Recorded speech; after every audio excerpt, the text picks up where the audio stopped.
2023년 1월 12일 보문중앙교회 매일 성경 묵상을 시작하도록 하겠습니다.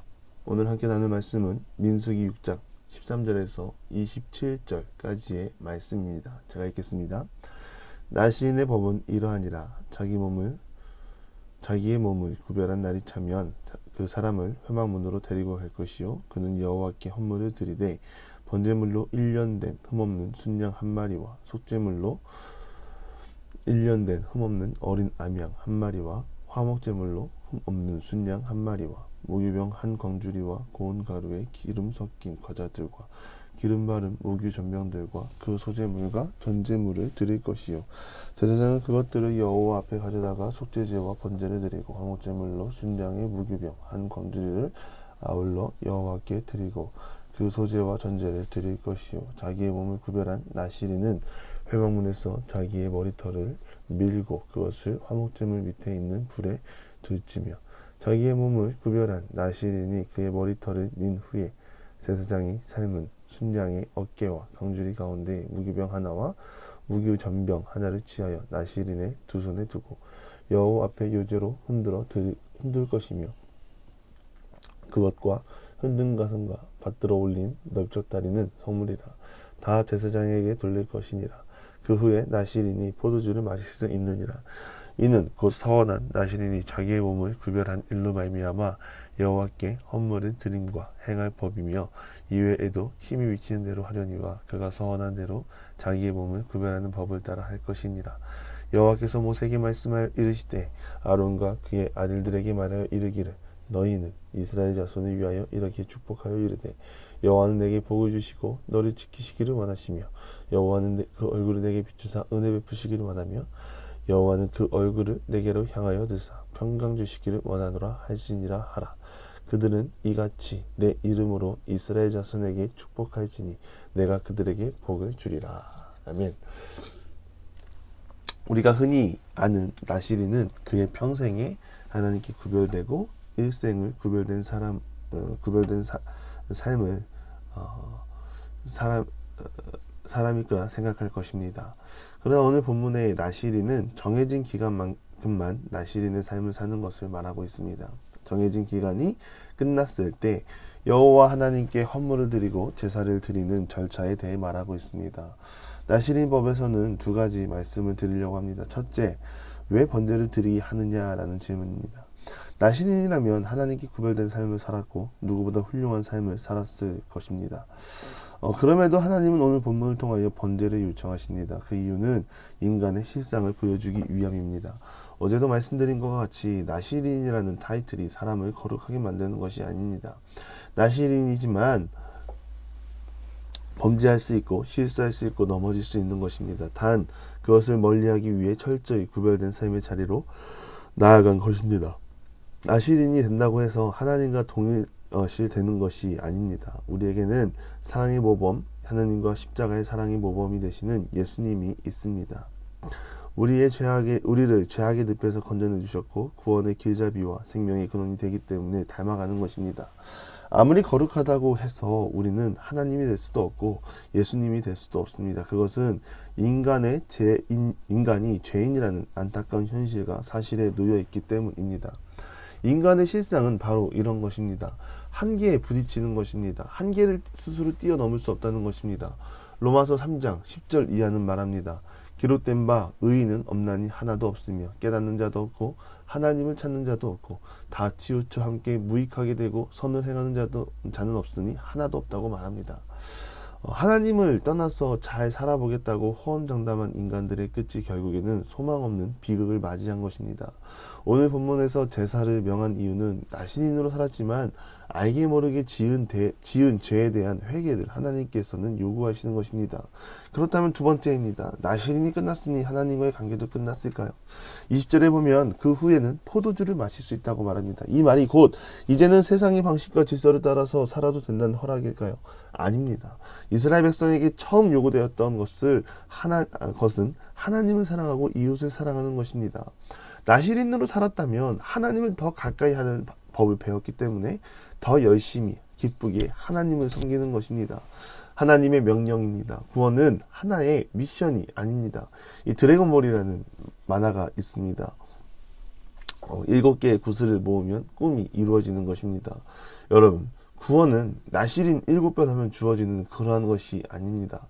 하나님은 우리 모두에게 구원을 주셨고 구원에 합당한 삶을 살아가기 원하시는 것입니다.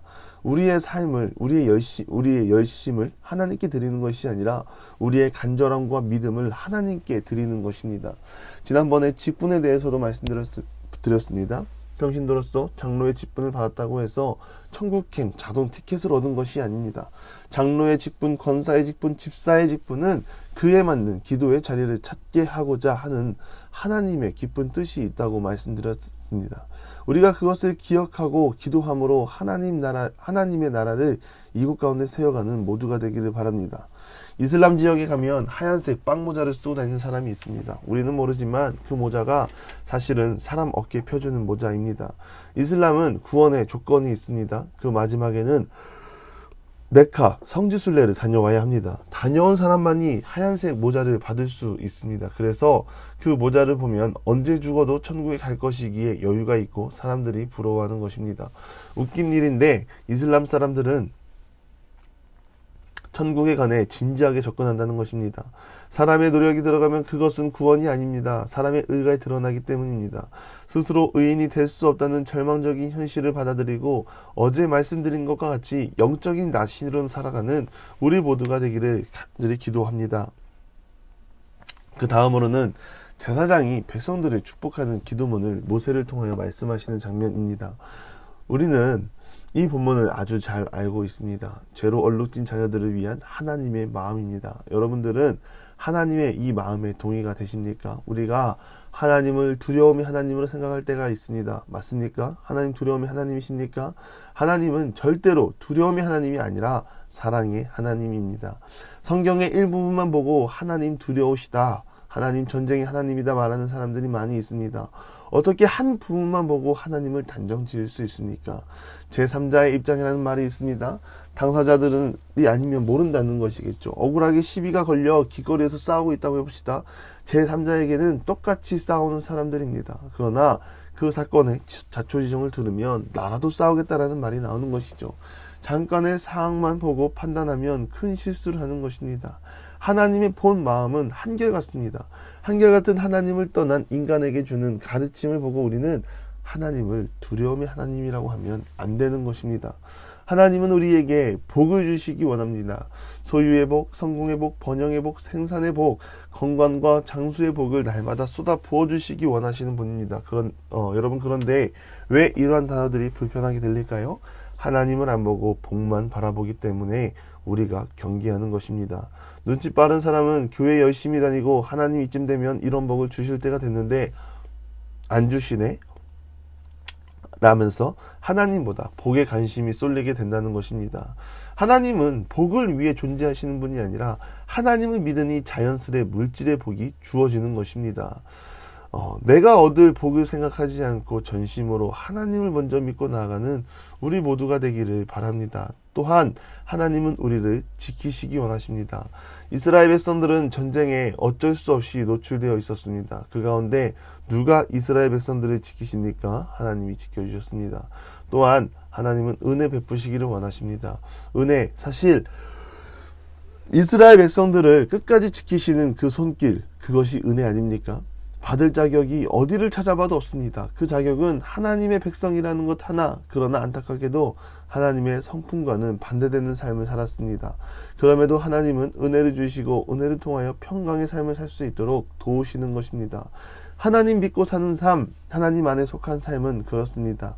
우리가 힘써 싸우는 것이 아니라 하나님이 은혜를 베푸셔서 오늘도 때에 맞게 필요에 맞게 채우시는 하나님과 동행하는 것입니다.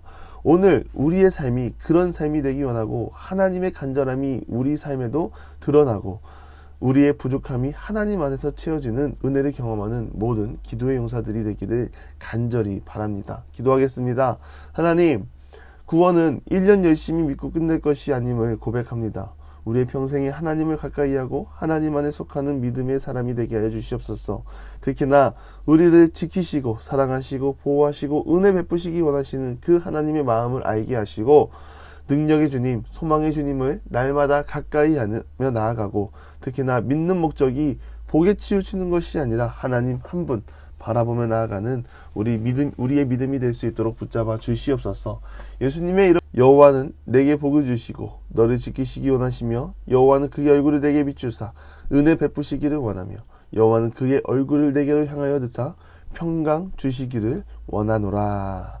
아멘.